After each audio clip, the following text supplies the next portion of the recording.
Well, this man's brother says he'd give the shirt off his back to help other people, but police say he confronted hundreds of people in parking lots asking for money and scaring them.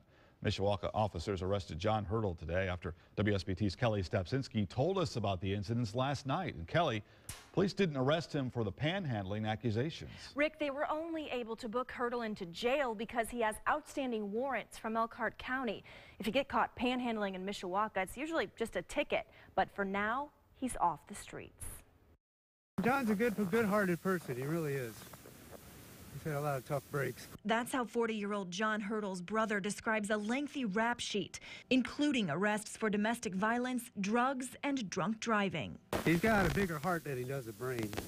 But he was asking women and people for money in town and country. I don't know anything about that. If you excuse me, I got to finish this job here. The panhandling suspect lives in this house on the South Bend Mishawaka border with his mother.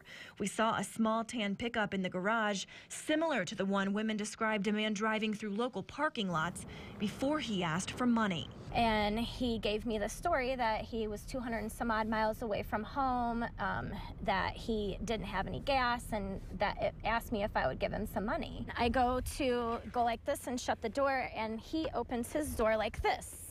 So I'm blocked, and there's nobody on the other side of me. So at this point in time, I'm feeling very vulnerable. I'm panicking. This woman shared her story on Facebook and found out it happened to a friend. Then we did a story about it. As soon as it went through the social media, then I started getting calls. Even though police say Hertel never touched or threatened anyone that they know of, he's not a typical panhandler. Panhandlers on the corner, they just had a cardboard sign saying, "I need money." But this person approached them and made him feel uncomfortable. Mishawaka police could give him a ticket for panhandling, but say they probably won't. We'll just let Elkhart County deal with him. He's off the street. Police had 60 tips just by 9 o'clock this morning. They say they rarely get that number for other cases they work. They arrested him 8 hours after our story aired. He'll be returned to Elkhart County sometime in the next few days. You know, so many people run out going to the store to get something, and That's right. It's a good reminder for all of us in this situation. You have to pay attention to your surroundings and have an escape plan. If someone does approach you, it might seem kind of silly to constantly think about this when you're out and about, but police say that things like this happen way too often, so you have to be prepared.